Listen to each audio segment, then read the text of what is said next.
In this episode, we sit down with Alex Foulkes, a seasoned entrepreneur in hospitality and visionary leader behind ventures like CoLabs and Penny Lane Pub. With this extensive experience in creating successful businesses, Alex will share insights on how the hospitality sector is adapting to new challenges.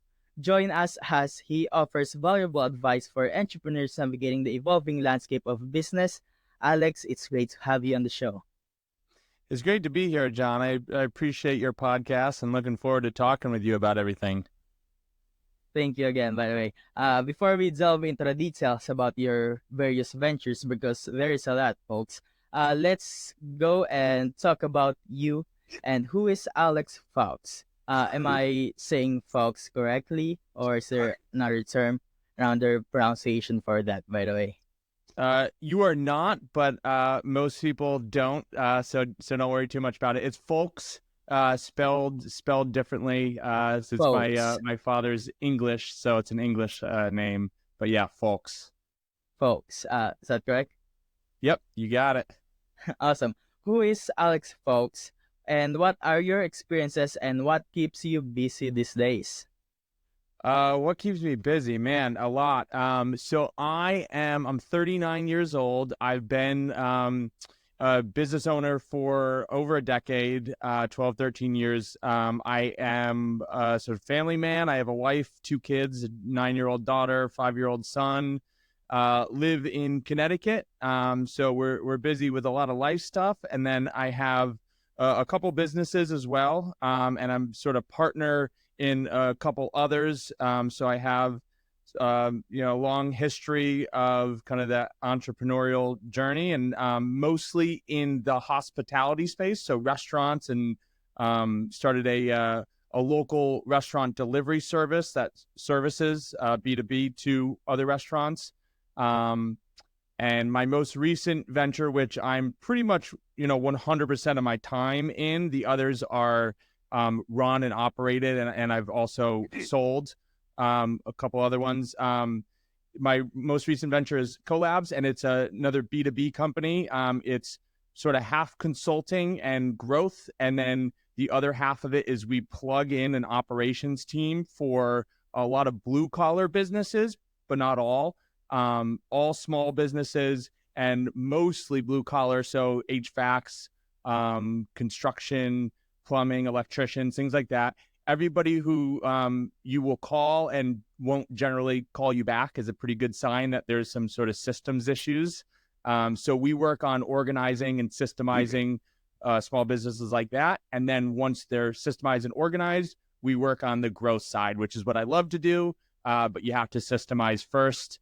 Otherwise, you'll grow into problems. Awesome. Hospitality and B2B helping other companies is a huge jump. Why the sudden jump from owning a restaurant, a pub, to owning a B2B company? Yeah, that's a good question. So it is and it's not. The restaurant industry and being a restaurant owner is really complicated. It's really difficult. Everybody knows, and you don't have to know a lot about the industry, or you don't have to ever own a restaurant to know it's a difficult industry, right? That's what you'll hear every single time. Whenever I say I'm a restaurant owner, everybody says, wow, that's a difficult business to be in. They don't always understand the nuances of it, but they at least know that, and it's absolutely true. There's a ton of moving parts. My main restaurant has a single unit location, has 45 staff, does $3 million in sales, and has 45 staff. Like, that's a lot of people that are working. That's part-time and full-time, but that's not including the purveyors who bring the food. And, when you have to get your equipment serviced, and, there's so many things to pay for, that the dollar that comes into a restaurant is chopped up so many different ways that it's really hard to maintain a profitable restaurant. So most are skating by with, 2 to 3% margins. And those are the ones that are like at least doing good enough to be profitable. And a lot just go years without any profit, and then eventually, throw in the towel and say they can't do it. It doesn't have to be that way. my restaurants were always much more profitable than that.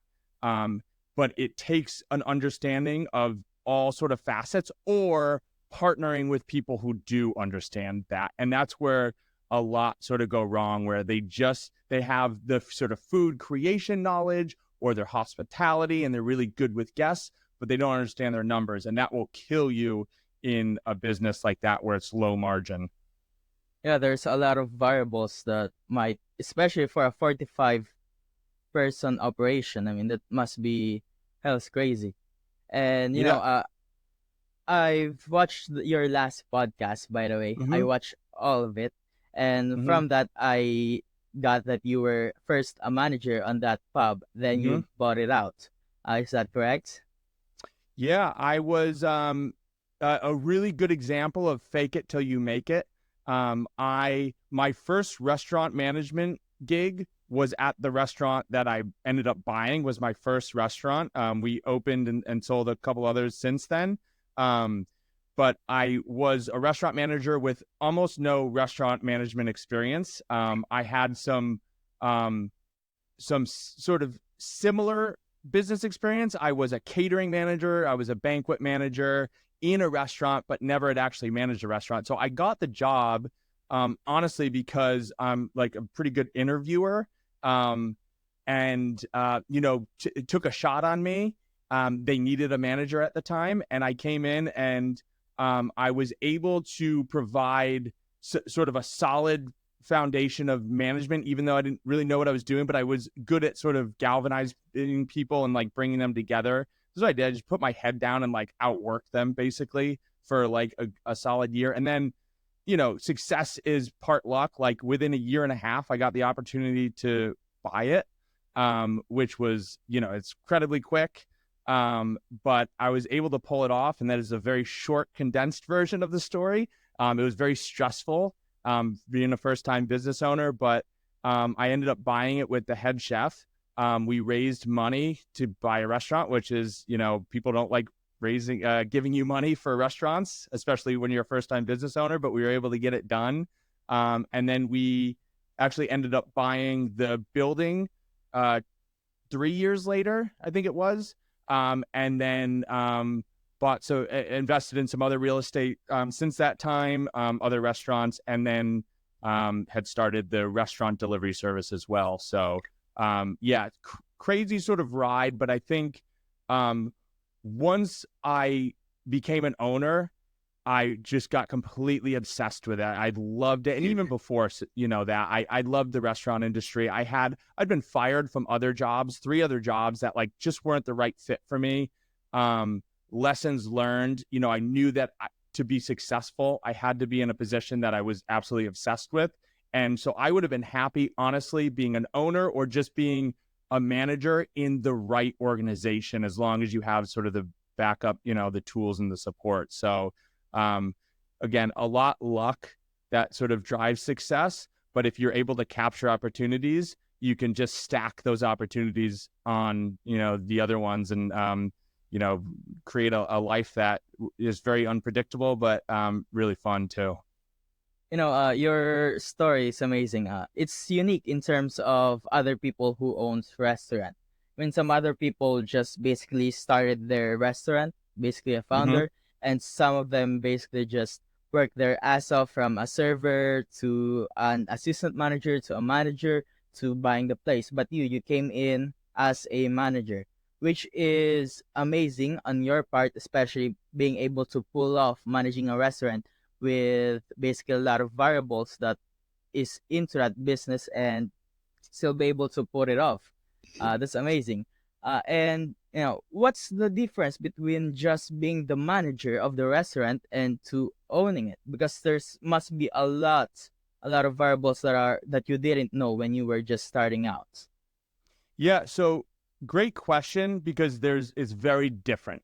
Absolutely. And so I'll tell you a quick story to explain, I think, one of the reasons why I was successful, when I truly didn't have the expertise, I didn't have the knowledge, but I came in, and when you're in a management position, you're expected to have a certain level of expertise, right?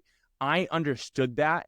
And what I got good at quickly was anticipating what questions people would have and getting the knowledge beforehand. So one of the examples of this is we would put out daily specials every single day, and there would be some unique items on there that I knew people wouldn't know what they were, Italian pastas, or, a type of sort of meat cut that like wasn't normal.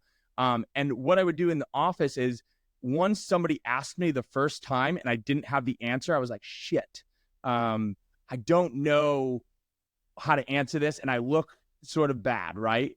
And so once that happened, I was like, I'm not going to let this happen again.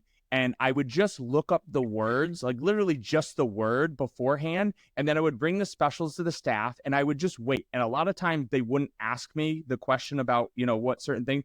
But once in a while they would go, hey, Alex, what is this thing? And I would explain it because I literally just Googled it. And I would be perceived as having that level of expertise. And they would go, okay, great, thank you. What is this type of fish? Or, what? And I would just explain it. And then that, I think, was a really small example that I would do somewhat often, where they just started to respect, me and my sort of expertise. And then, a funny thing happens once you start doing that is like you actually gain the level of expertise too. And then, years later, you can just sort of spit out that knowledge. But to answer your question directly, the difference between a manager and an owner, because often those are confused. People think that they are an owner when they own it, but they're acting like a manager. And what happens is they just own a job that they really can't get out of. And it's really a bad scenario to be in. A job I can leave if I own it and I'm working there 7 days a week, can't really leave it. The owner needs to be out of the business. Maybe not 100% of the time. It's really hard to do in a restaurant 100% of the time. I was able to do it about like 85% of the time. I was not doing really anything in the business and just working on the business. But you got to know your numbers. You got to know them weekly. You got to know how they're changing. You got to be able to anticipate them. You have to be able to predict. And you can't do that if you're serving tables, if you're hosting. That's how you build sort of the business up. And a lot of times what happens is people just keep on that trajectory and they only learn that skill and they're not able to, because it's uncomfortable, step outside of it and change, because you have to get people's perception of you to change too. Once they expect that you're going to be down there hosting and backing them up, and that's something I did all the time. I was a really good support system for them. Once I started to step away, you have to redrive that narrative and you have to sometimes tell them that's going to happen, right? But you have to do it. Otherwise, you'll get stuck in that job and you're never going to be able to scale yourself out of it. And then, that's if that's what you want to do, and that's your entire sort of life, like that's fine. Like I probably would have been happy being a owner of, one restaurant the whole time. Yeah, some But people enjoy that. Some yeah, people enjoy being a host, even if they own the yep, restaurant. But yeah, I get your point on basically working on your business, not in it. Have you coached other people on that sort of philosophy? On yep. don't work on your business 100% of the time. Be an owner, not a manager. Yeah. So when we started CoLabs, we started really working with restaurant owners. And I loved that side of the business. I love consulting and coaching and helping. We realized there was a really big opportunity in the blue collar world and other small businesses. And at the end of the day, they're less complicated. So I love the restaurant industry. I love having more simple businesses that are just have less moving parts. So still work with a couple restaurants, but mostly not for those reasons. But yes, when we work with all of our business owners, first we try to decide with them what it is they want. Do they want to be an operator? Some do. And like, that's totally fine. Great. Let's set our strategies towards that. Some want to scale themselves out of the business. Some want to grow to 10 million plus. Those are all very different roadmaps. And you have to know where your end game is.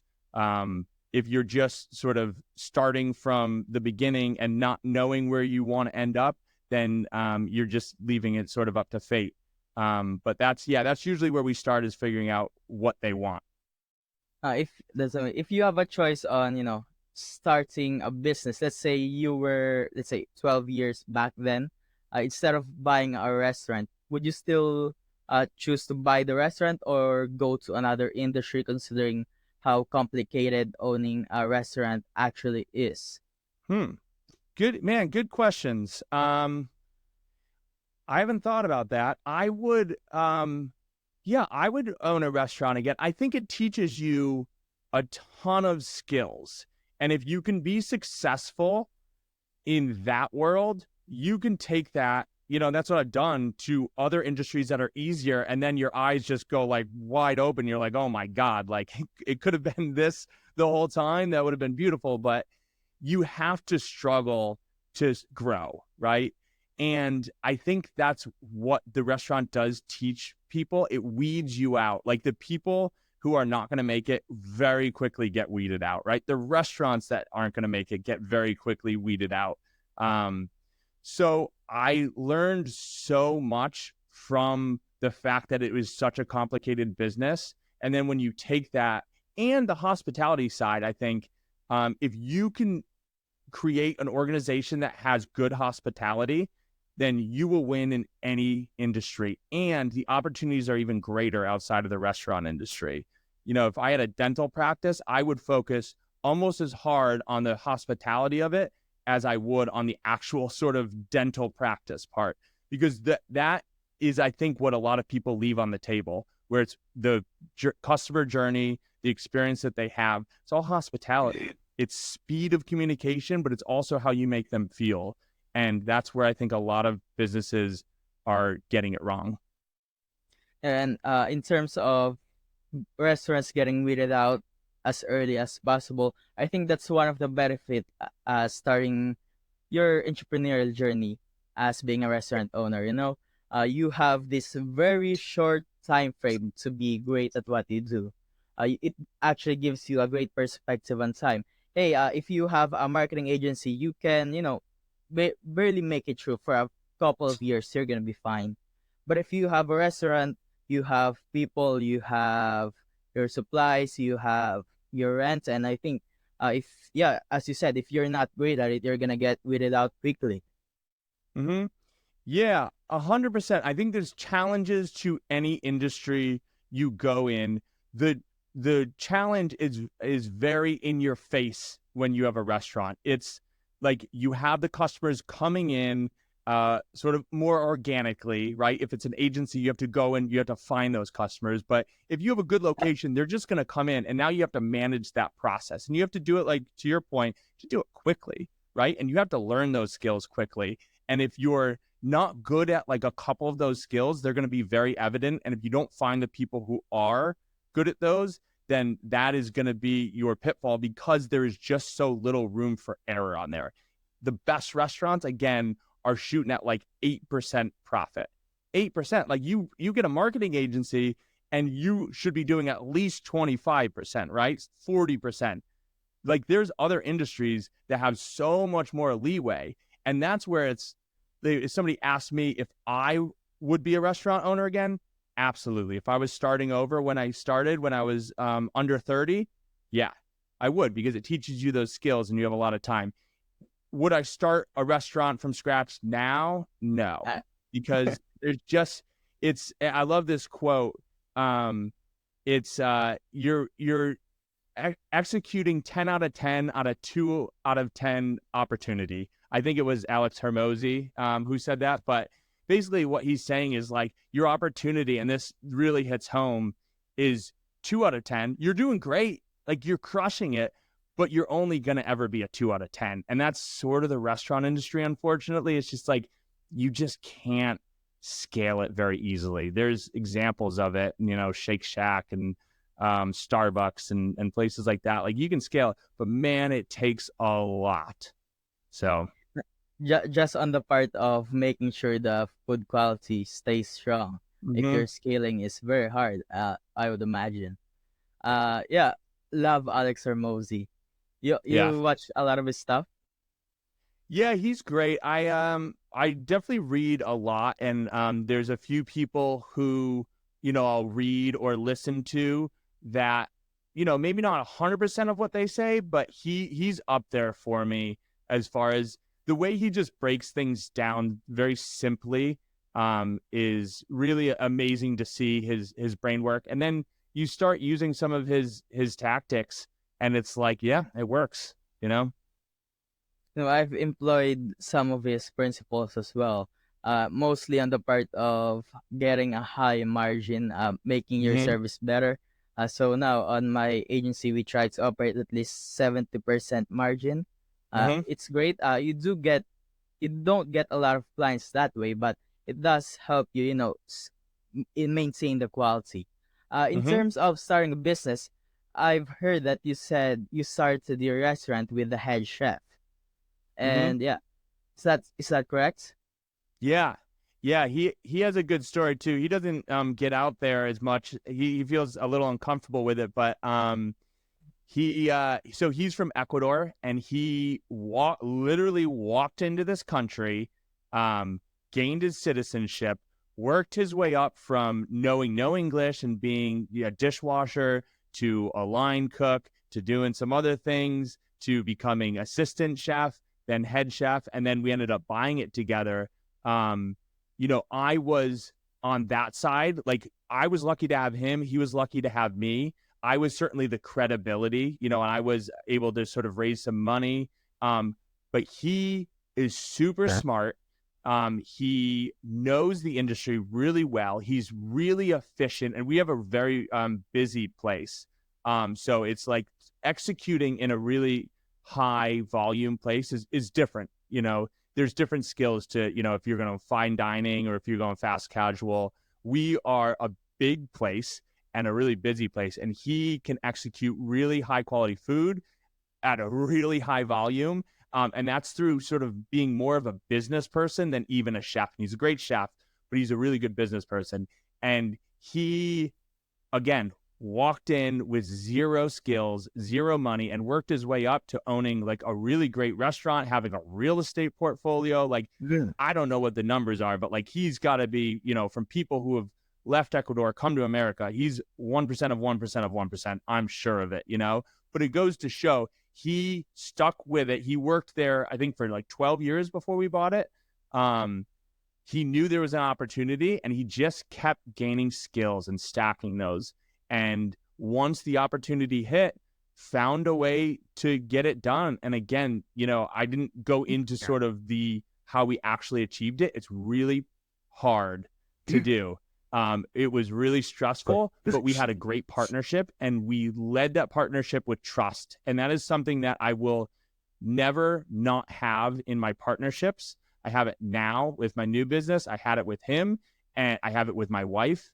I won't have that because I know what it is like to have a trust-based relationship with a partner. I don't care if it's business or love.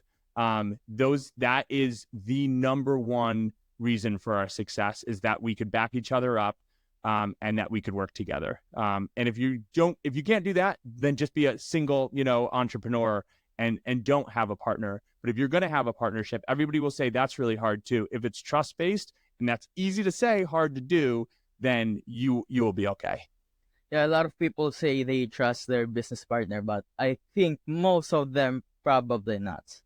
And yeah, Mm-hmm. I think it's gonna be very hard for somebody to start a business with somebody whom they cannot 100% trust. Your enemy against the world, and your enemy is 5 meters away from you, and it's gonna be very scary. So, is he mostly on the management side of things, on the operations, or are you guys going for another ventures together? Yeah, so he's more in the restaurant, and I'm actually selling my interest. We still have real estate together, but I'm selling my interest to him in the restaurant because I just got too busy with the other restaurant, or with the other business. Um, so he is taking that over, but he's got a great team, and I'm still there. And again, our trust based relationship is, I told him, like, when he needs me, I'll jump back in there and work the line with him if he needs it. And it's just about him saying, "Hey, I need you," and that's like all. That's where we stop and I don't ask questions like, oh, does he really need me? And it's like, that's where it goes wrong. And, people will start to question.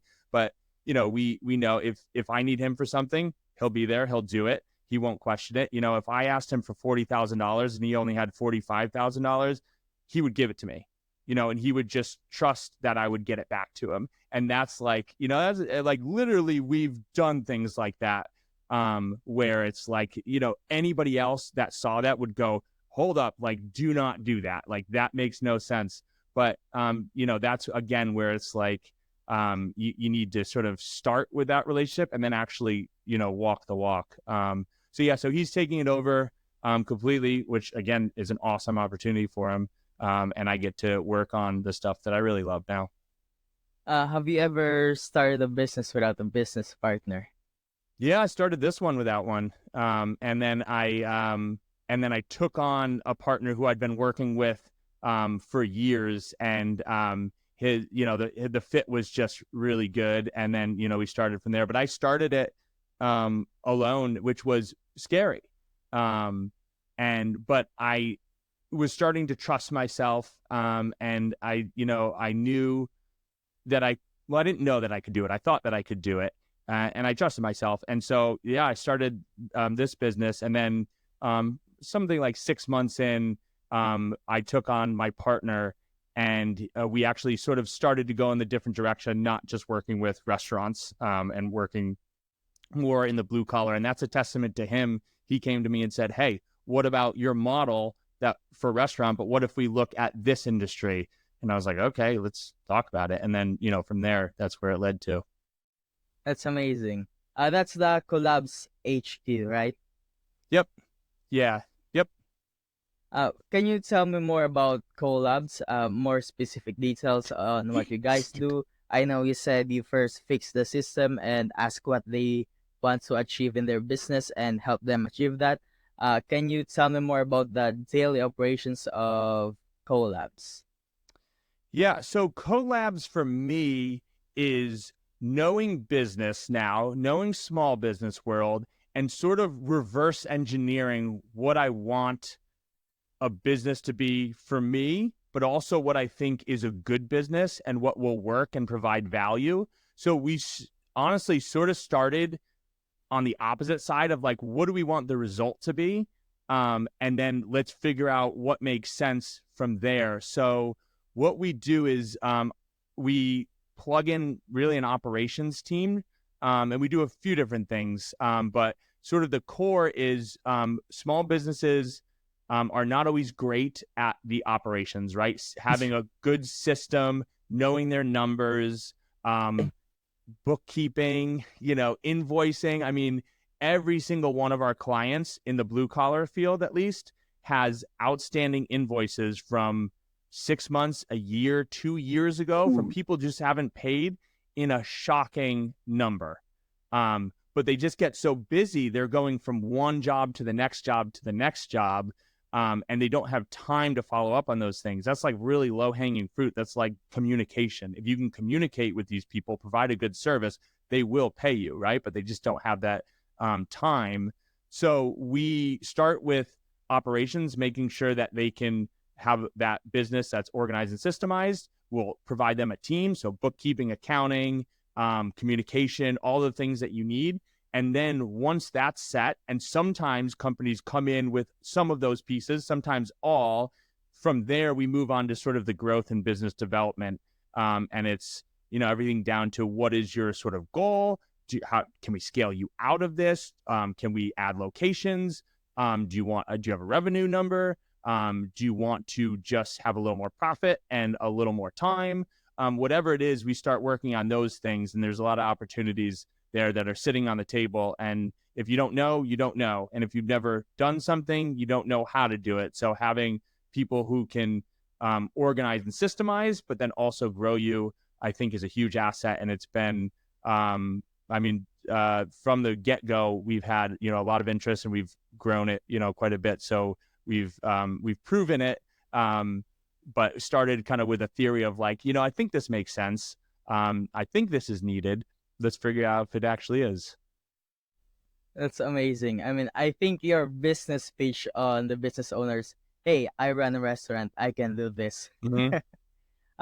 For that part, you said you work mostly with a blue collars company. What industry is your favorite and why? Hmm. Another good question, John. I don't know. There's nuances to each, and there's a lot of similarities to each as well. We started with after sort of the restaurant, model shift. We started with electricians, so I think I have a soft spot in my heart because our first client was an electrician for in this world, and with the new model. And from there, we sort of scaled it on electricians and really got into learning that industry. We got obsessed with it. And from there, we sort of scaled out. And there's, again, a lot of similarities and a lot of nuances. We work with HVAC, which is a sort of different painting companies. There's a lot of opportunity in painting companies, actually. It's a lot easier to quote because it's square footage, right? And it's what material you want, and the materials are mostly paint, right? So it's really easy or it's easier to scale yourself out of that, whereas the electricians have some unique pain points where it's estimation is difficult. It's more of a nuanced skill. I think there's a lot of tools coming, AI and CRMs and flat books and things like that, where it makes it a lot easier, but it still is difficult to scale an electrical owner out of at least doing estimation.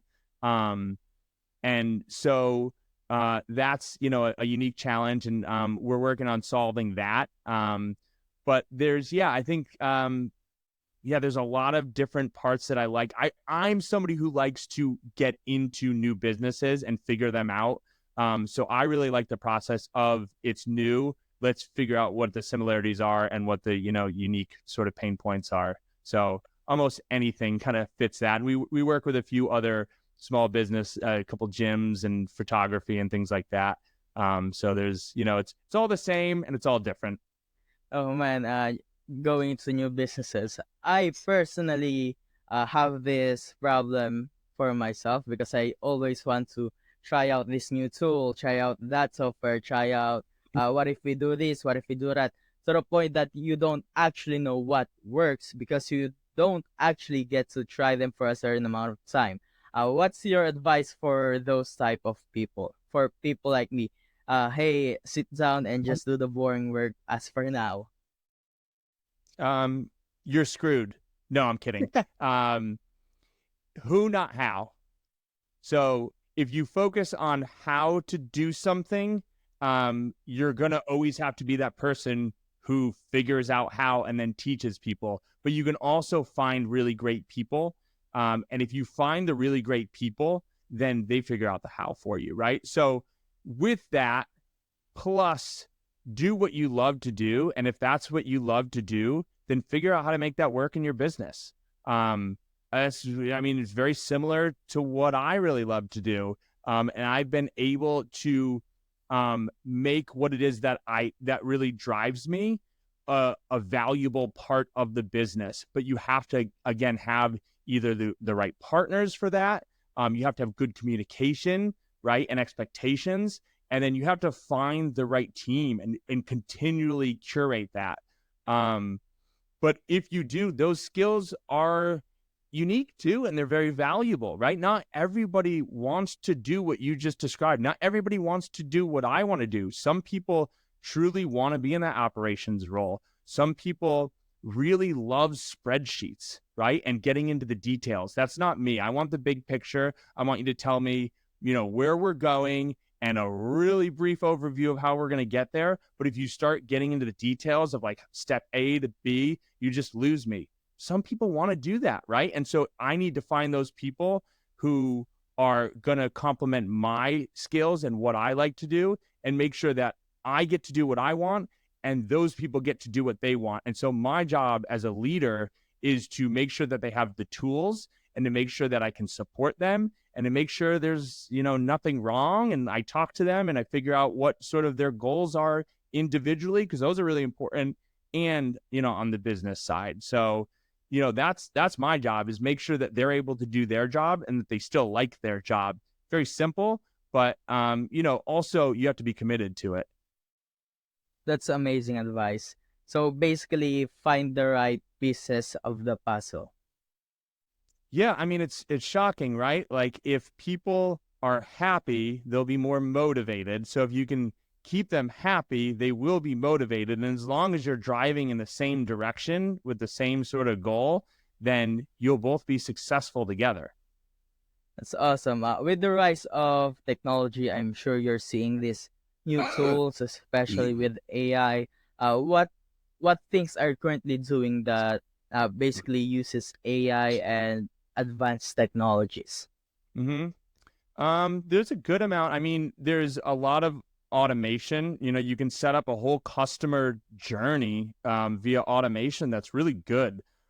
It's only getting better every single day, and I think that's going to be really prevalent in the near future, where it's people don't even want to talk to another human being. I mean, right now it's still like people want to make sure it's not a machine, but like computers are going to be so good, and they already are, that like you're gonna feel much better. I already, like, if I have a chat bot and it's a good chat bot, I'd much rather do that and type while doing something else, as opposed to like sit on the phone and kind of talk to somebody and have to play nice. And like sometimes I just want to get the job done. So there's a lot in that world where we can automate clients' websites and customer journey and things like that.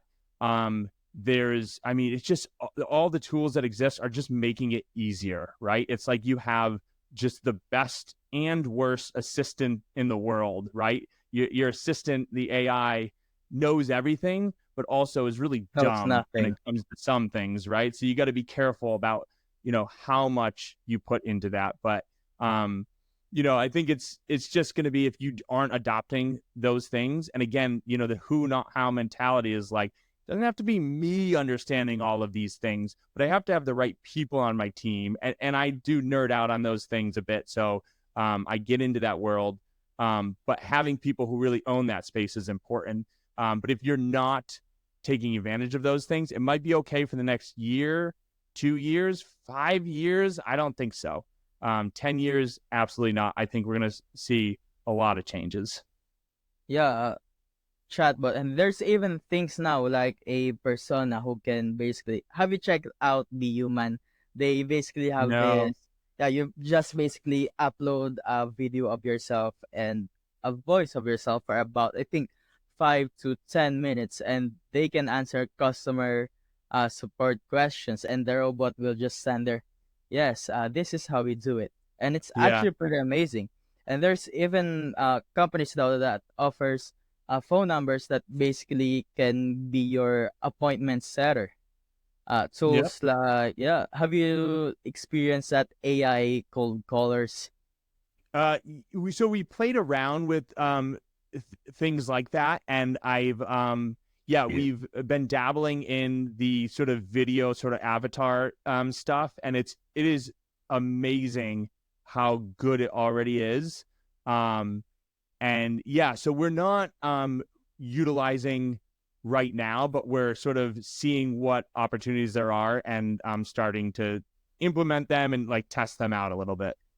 They still go wrong a lot of the times. And I think in terms of automation, what makes a great automation is not the most complicated automation there is that have the fanciest things. I think it's just the automation that have so many parts that can fail and still function normally. Just like hmm uh do you know Zapier? I Yeah. have that for my SDR for the customer journey. And if this thing fails, it always have a backup and a backup for that. And I think that's just one of the things that makes an automation great. It can function even if it's malfunctioning, you know? hmm Yeah, and I think um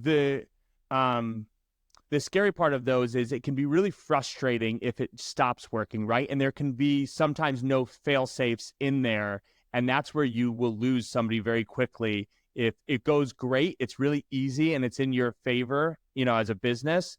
But sometimes you don't even know where the problem is. You don't even know that the problem exists, and the customer is sitting there going through this process where there's there's really no solution. And so you have to, I think, at least for now, have those backup plans, and it will keep getting easier and better. But yeah, you have to make sure it still needs that human element, I think, at least as a backup.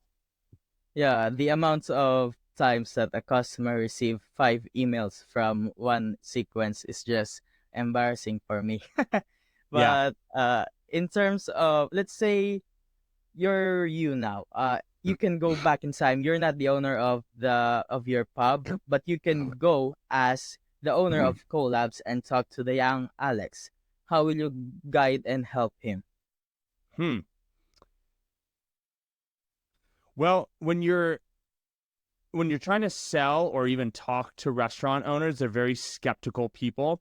So I would be very careful and strategic about how I build the relationship with them.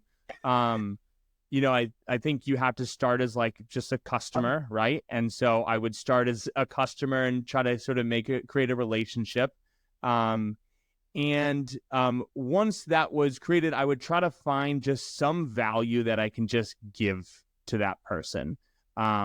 Whether it's, communicated value or, some service that I could offer them to sort of create, a actual relationship, a business. Maybe it's not even transactional at that point, but it's something that you can do for them.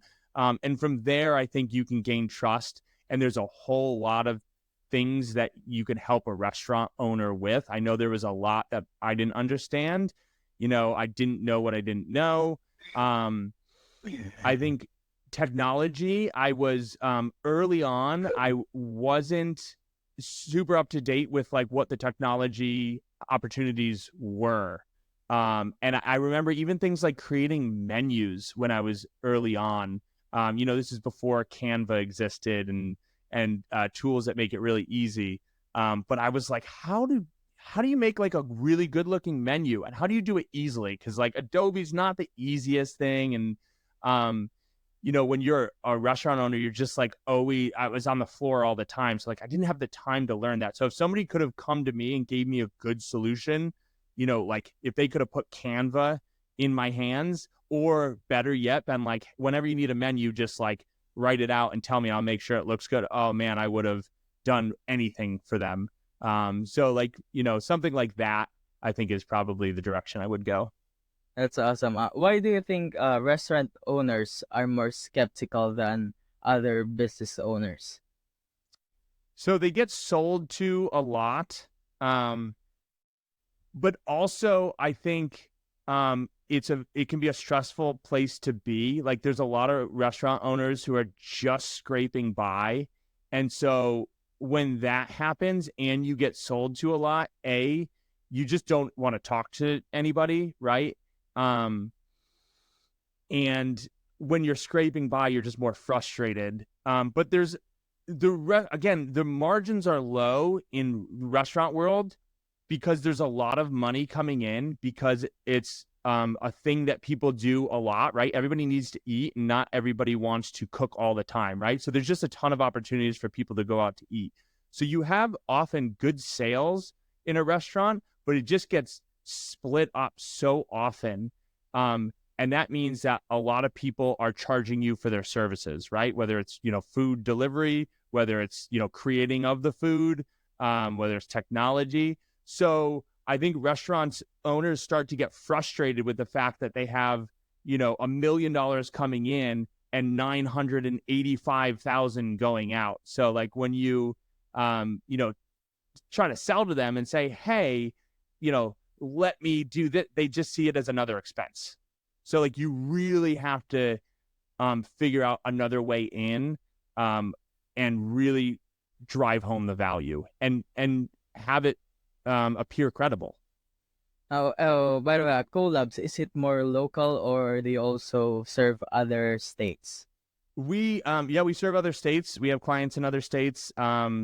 But we're fully remote. But we've started sort of in this area. So organically in Connecticut, where I'm from, that's where we have the majority of our clients. But we're slowly starting to sort of get out there. And if there's an opportunity somewhere outside of that, we absolutely take it if it's the right fit. there's a lot of opportunities in Connecticut, so we don't have to necessarily right now kind of focus too hard out of there. But yeah, absolutely. The idea of it is to be fully remote, and so we can be anywhere. That's awesome. If you have three advice for new restaurant owners, what would those three advice be? So one, find somebody who's done it before and find a way to get close to them, whether it's, if you can make them your partner, eat great, right? If you can't and you just, go out to coffee once a week, and learn from them, that's fine too. But like find somebody who's done it and done it successfully and just learn from them. And don't worry about the money. I would say this to any young person, not in business, any business person who's, newly into their business ownership is like, don't worry about the money, just learn the skills. Two, I would say, be careful because there's a lot of vices in this industry. And if you aren't disciplined, then those vices will get to you. When you own a restaurant, usually you own a bar, usually you have drinks available to you all the time, a lot of cash coming in, a lot of ways to, work the system, a lot of people, it's more of a more casual setting, right? There's a lot of great things about the restaurant industry too, but there's a lot of things that can get you into trouble. So be careful, be disciplined. And three, don't be afraid. I think restaurant owners are afraid to try things. They're afraid to get a little weird with it. They're afraid to fail and make wrong decisions. Like if you have a good brand, if you have good people, if you have good strategies, you will be fine, and you can do so much more than you think you can do. I was amazed at once I started to make adjustments and huge adjustments to our bottom line. It's the reason why we were more profitable, is because we were willing to test things out and be wrong sometimes and go back on it. But most of the time, the things that scare you just aren't even that much of an issue for customers. So, I think too often restaurant owners get stuck in their way of operating. And I would say very strongly, don't do that and keep testing and make sure you have the ability to step outside of your business at least once in a while, and look top down and have fun with it. I've never realized the importance of going out of your business, not in terms of, being 15% in business most of the time, but just the fact that you can get out, get a breath of fresh air. The fact and the ideas that comes to your mind once you have that time is amazing. Yeah, I mean, have you ever watched like a reality show, right? Or a movie where you're sitting there like on the couch and you're like, why would they do that? Like that makes no sense, right? Like don't go that way, go this way, or don't do that. Like this person clearly is going to know and vote you out or whatever the scenario is. You have more information than they do, and they get way more emotional about things, than you do sitting on the couch looking down, right? Being objective, sky level. And so like, I think it's similar to that, where it's, if you're sitting outside of the business and I don't have to deal with all of the day-to-day things that can be really frustrating and emotional, a customer comes and says they didn't like their burger and, you got to deal. I just can sit up front and go, these things aren't as big of issues, and let's focus on the long-term goal. And this thing just doesn't matter. Like deal with it, figure out how to deal with it well, care about it, and then move on and look at sort of the big vision. And I think that's what you get when you sit outside of the business a little more, and that's why it's so important. That's amazing. And since we're nearing 1 hour already, time moves fast. Wow. Do you have an advice, let's say, for young people, for people who are 18, 20 years old? Do you have any advice for them? So don't get caught up in the social media world of what you should be, or what you think you should be. find somebody who's done what you want to do. And if you don't know what you want to do, that's fine. Just start trying things, right? And if it doesn't work, like, great, figure out why it didn't work. Maybe you didn't like it. Maybe it wasn't the right organization. Maybe it wasn't the right time or the right opportunity. If you're passionate about something, do that. It's cliche, but if you love it and you're happy, you will be more motivated, you will have more forward momentum, and you will have more success because of that. But just, it's all about figuring out and gaining skills. So if you can do that and you're only getting paid $20,000 a year to do that, like, do that over the $80,000 a year job that you think people will look at you and go, he's doing good, good for him. Like, just learn, and that can be a very humbling experience. It can suck to fail. I've had many failures, and it's hard. You have to explain them sometimes. Sometimes you just don't. But be okay with that, and learn why you failed. And send that rocket into space, see why it blew up, and then reverse engineer it and fix the problems. And the nice thing about business is you can fail 8 times, and if that 9th works, like, you're good. That's awesome. I see that you have a lot of books behind you. What Yeah. books would you recommend to people?